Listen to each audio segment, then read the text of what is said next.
Algorithmic superresolution is a popular application of deep learning. For natural images, this mostly translates into adding pixels by interpolation to increase the sharpness of the very small details.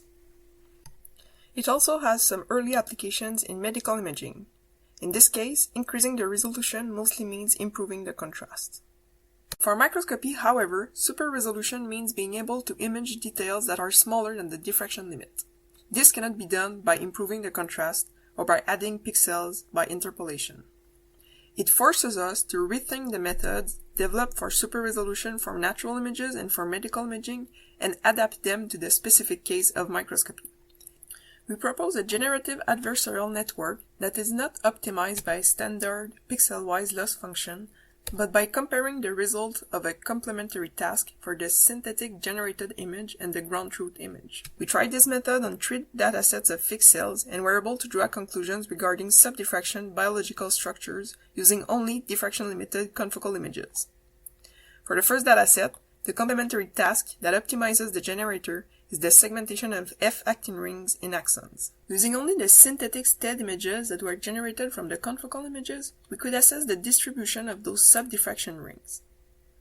This could not be done with a regular generative adversarial network because this kind of network is not pushed towards biological accuracy like the method we propose is. For the second dataset, the complementary task is the segmentation of protein clusters in synapses.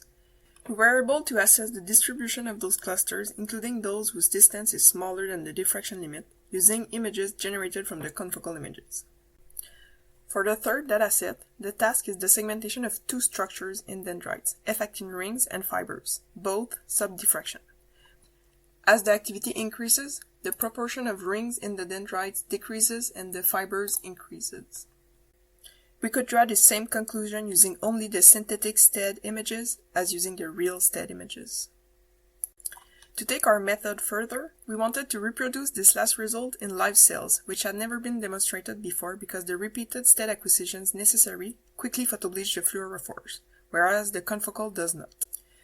We were able to monitor the formation of fibers in living cells in real time, benefiting from the reduced photodamage of the confocal acquisitions, while still getting the same level of information we would get from full STED acquisitions. Note that we are not aiming at replacing super-resolution systems using deep learning. Our goal is to develop tools included in the acquisition loop of the super-resolution microscopes that would help by informing about the nanoscopic content of diffraction-limited images. This added information could be used to target regions where an image should be acquired in function of what the user wants to see. It could also be used to monitor nanoscopic biological structures in time, using non-damaging diffraction-limited acquisitions to inform about the precise moment where a super-resolution image is worth acquiring, saving time and damage by eliminating non-informative super-resolution acquisitions.